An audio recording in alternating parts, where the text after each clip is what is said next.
That moment when you discover that the man showing interest in you already has a wife or girlfriend waiting at home, and you find yourself wondering, why me?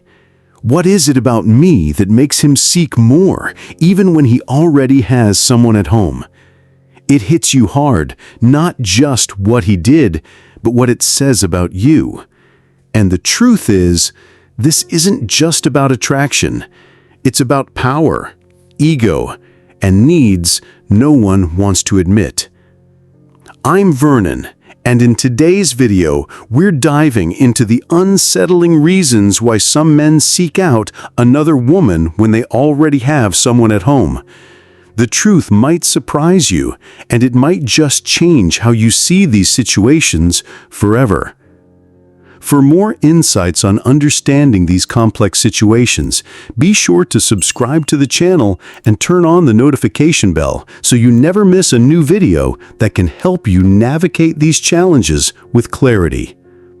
So get ready to dive into the unsettling reality that many women face and what you need to understand to protect yourself and find clarity in these complicated dynamics. Truth number 1. The validation void. As William Blake once wrote, "It is easier to forgive an enemy than to forgive a friend." The betrayal of trust in relationships cuts deeper than almost any other wound. Yet it happens with such frequency that research from the Institute for Family Studies shows approximately 20% of men and 13% of women admit to infidelity during marriage. But these numbers only tell part of the story. Imagine a man standing before a mirror that never quite reflects his true image back to him. No matter how many times he looks, something essential seems missing.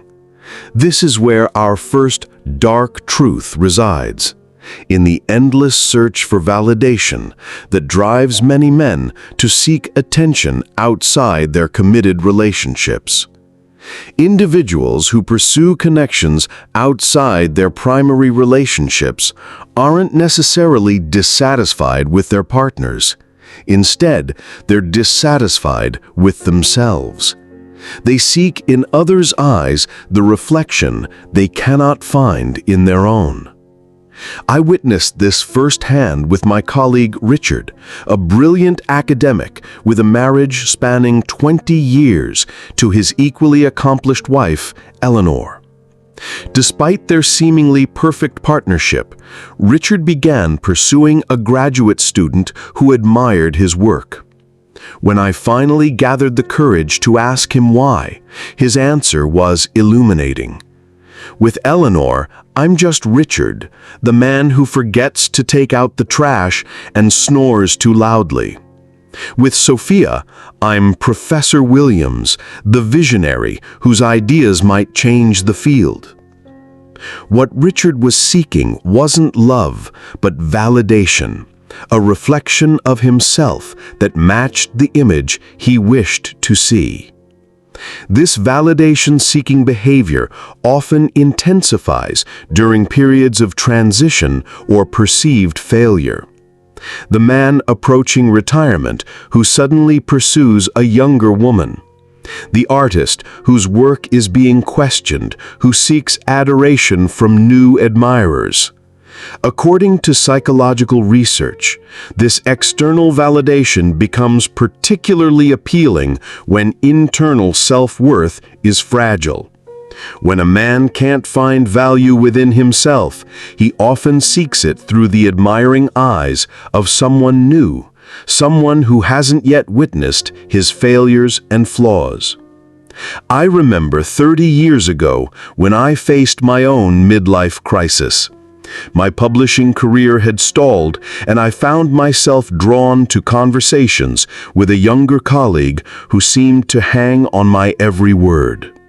What I was seeking wasn't romance, but restoration of my sense of value and importance. Fortunately, I recognized this pattern before causing damage to my marriage, but many men don't develop this self-awareness in time. As a woman in this situation, the first step is to recognize that his search for you isn't a personal attack, but a reflection of his own struggles and insecurities. Understanding this helps you maintain emotional boundaries and avoid feeling used for ego boosting. His need for validation comes from his own emotional void, not your worth. Set clear expectations for the relationship you want. If you don't want to be a source of constant validation, communicate openly and establish what's appropriate. Seek connections based on mutual respect and support, not as a replacement for his emotional needs outside his primary relationship. The ancient Stoic philosopher Epictetus taught that true freedom comes not from controlling external circumstances, but from mastering our internal responses. When you encounter a man seeking validation outside his relationship, remember that his behavior reveals his inner landscape, not your worth or value. The wisdom lies in recognizing this truth before becoming emotionally invested. By setting clear boundaries and understanding his motivations, you take the first step toward protecting yourself and ensuring your relationships are based on mutual respect. Now, let's dive into the next truth, the deeper, often overlooked reason why men in committed relationships still seek you out and how you can navigate it with clarity. Truth number 2, the compartmentalized heart. Have you ever noticed how some people seem to place different aspects of their lives into separate boxes, never allowing them to touch or influence each other? This brings us to our second dark truth. Many men who pursue connections outside their relationships have mastered the art of compartmentalization, a psychological mechanism that allows them to separate their actions from their identity. In my conversations with Samuel, a successful business executive who maintained multiple relationships for years, I discovered something fascinating.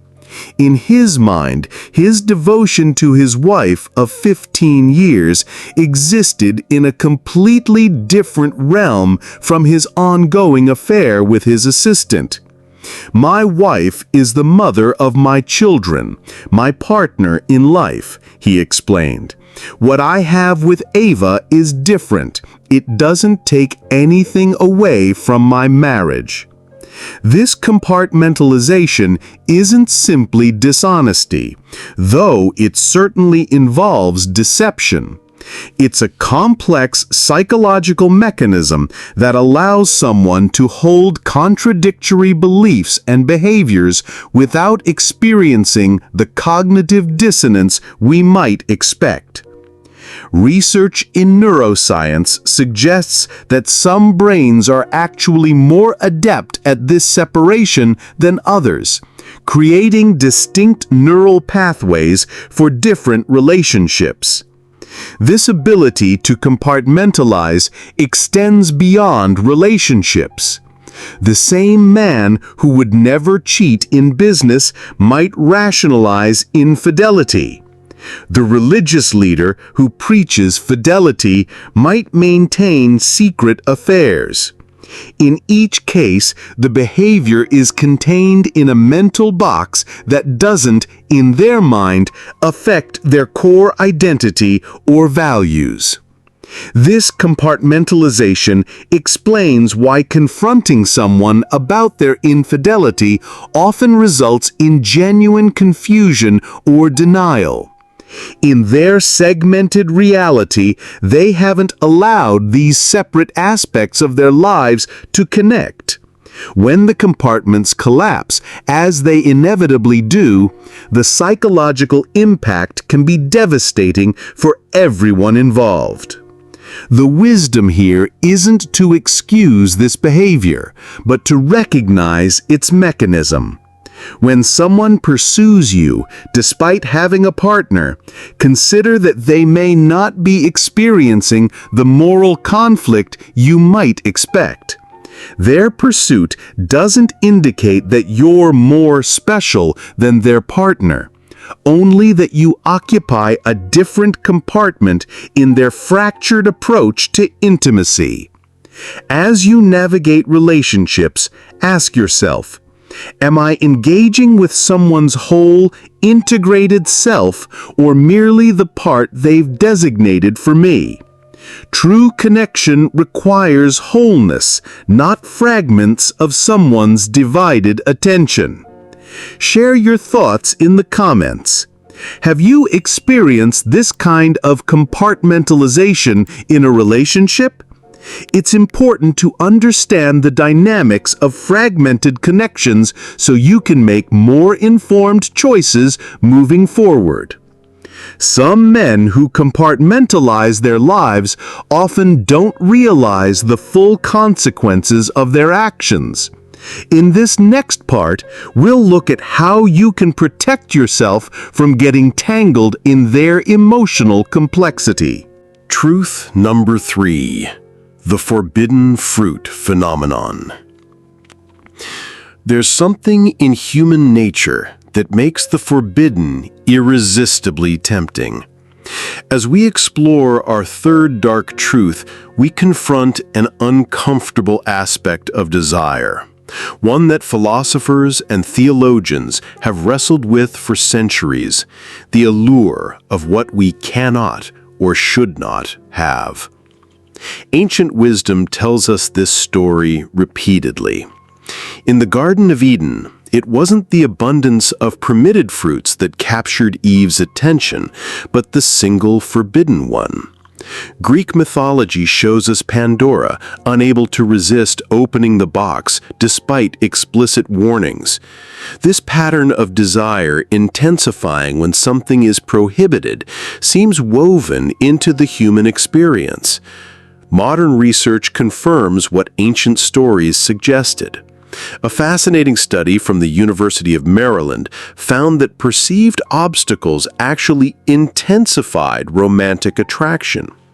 Participants rated potential partners as more desirable when they believed the relationship would face challenges or disapproval. This phenomenon, sometimes called reactance, makes us want something more intensely when we perceive limitations on our freedom to have it.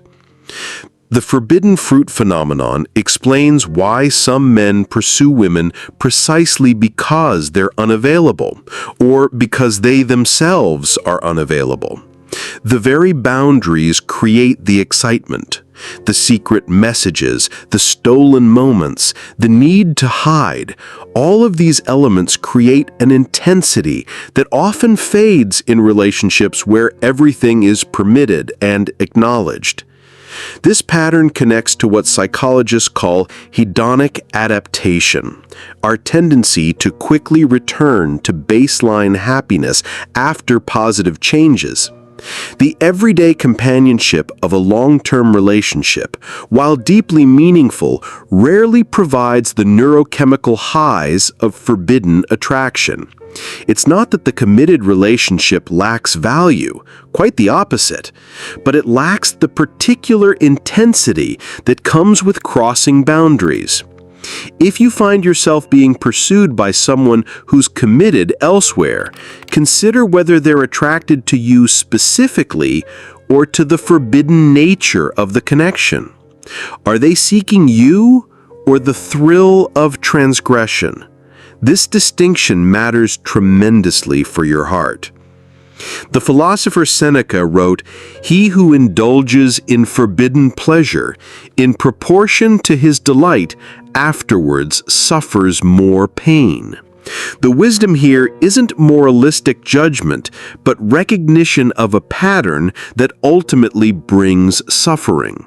The pursuit of forbidden connection often promises a sweetness that once tasted turns bitter for everyone involved.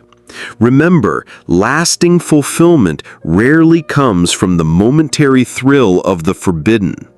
True satisfaction emerges from connections built on authenticity, mutual freedom, and shared values, not the artificial intensity of secrecy and boundaries crossed.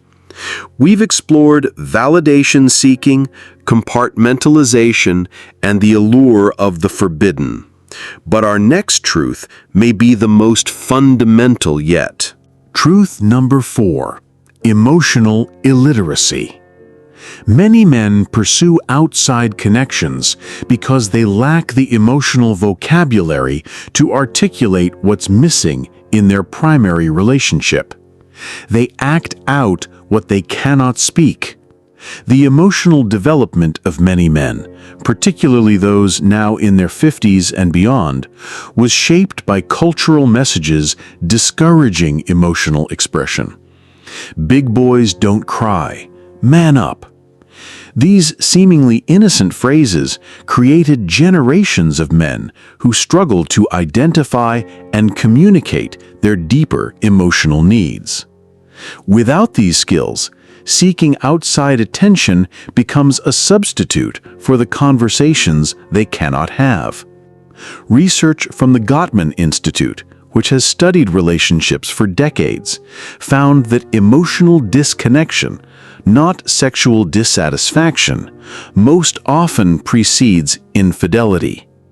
When individuals can't name their emotional needs or fear rejection if they voice them, they often seek environments where those needs are met without requiring articulation. It becomes easier to start a new connection than to repair an existing one. My longtime friend Thomas exemplified this pattern. After 30 years of marriage, he began spending increasing time with his tennis instructor, Claire. When his wife finally discovered their emotional affair, she asked why he hadn't simply told her he was feeling neglected. His answer was revealing. I didn't have the words. With Claire, I didn't need them. She just seemed to understand without my having to explain. This emotional illiteracy appears in various forms. Some men can identify only primary emotions like anger or happiness, missing the nuanced experiences of vulnerability, disappointment, or longing for appreciation.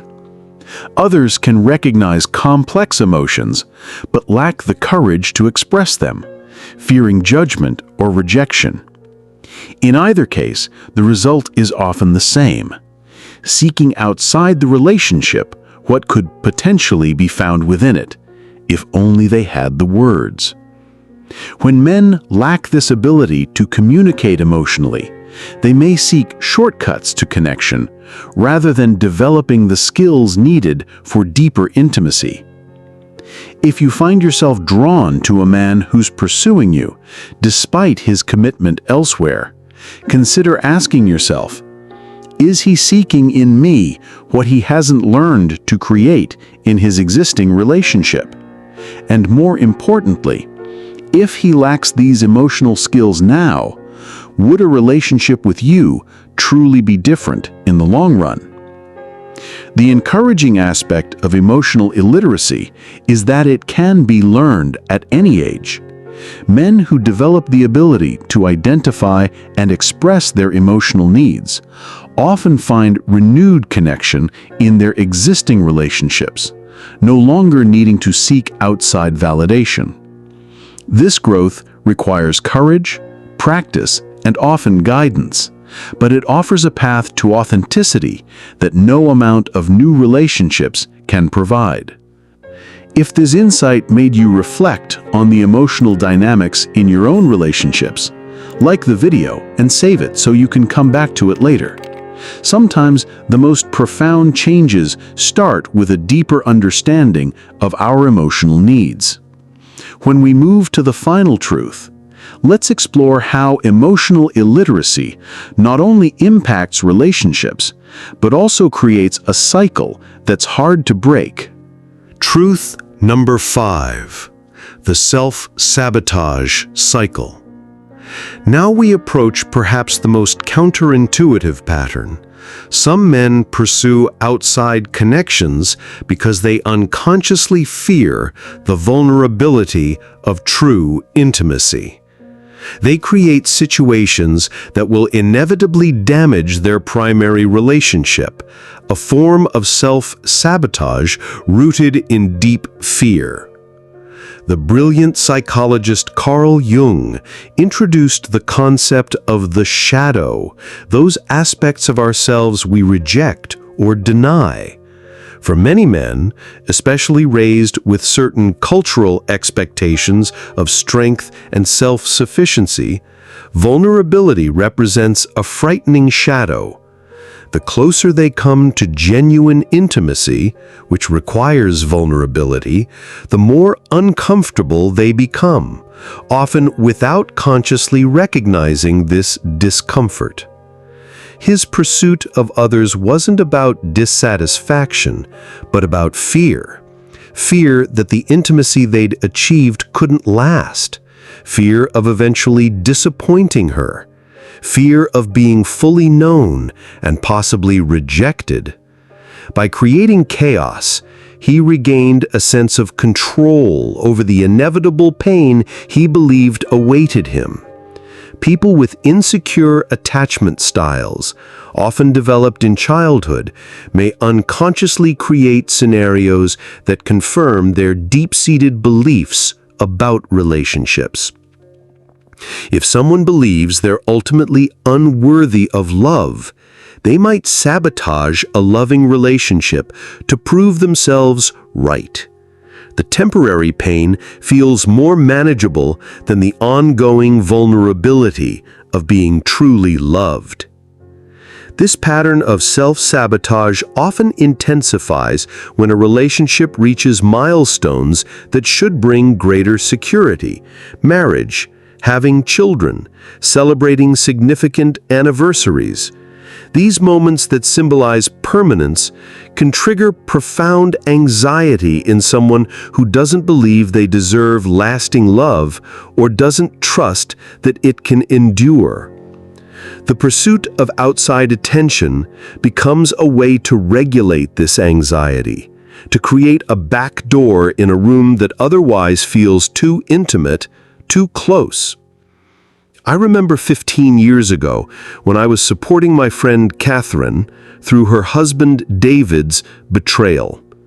After 30 years together, he had begun an affair with his much younger colleague.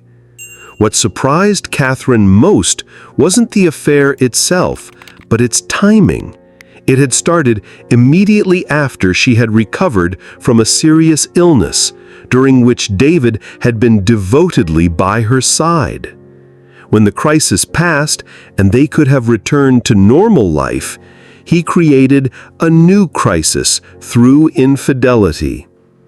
Understanding this pattern doesn't make the pain any less real, but it does illuminate the complex psychology at work.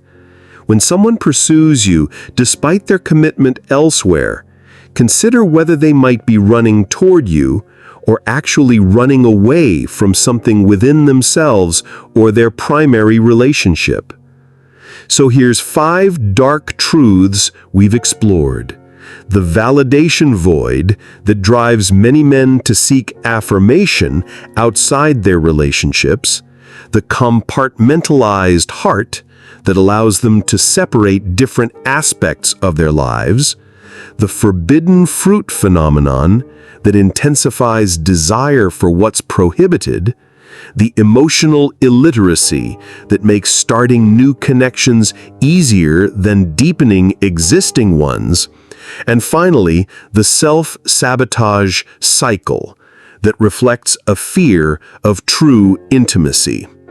These patterns, while disturbing, shed light on behaviors that might seem inexplicable. As we conclude our exploration of these 5 dark truths, I'm reminded of the ancient wisdom that recognizing patterns is the first step toward freedom from them.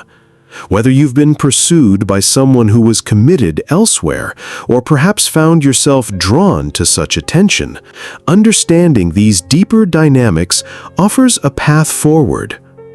What can we take away from these insights?